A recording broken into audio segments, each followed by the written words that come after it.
আমাদের এই জেলা বিএনপি নেতৃত্বে 7টি ইউনিট আমরা 11টার সময় এই মিছিলের আহ্বান করেছি। এই মিছিল আমরা সবার জন্য এবং আজকের এই দুর্যোগপূর্ণ আবহাওয়ার জন্য আমরা প্রায় 1 ঘন্টা পিছিয়ে 11:30টার সময় আমরা মিছিলটি বাইর করেছি।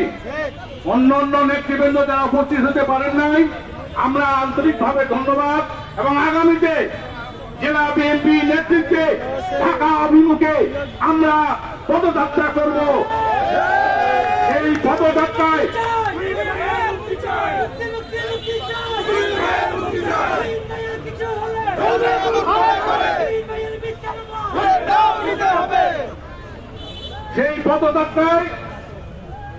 বর্তমান ডক্টর ইউনূসের অফিস ঘেরা হবে।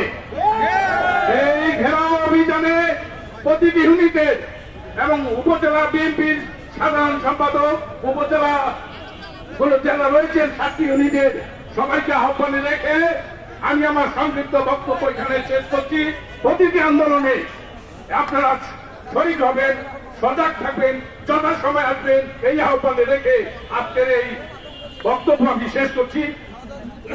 এই পর্যায়ে বক্তব্য রাখবেন আজকের জেলা বিএনপি সম্মানিত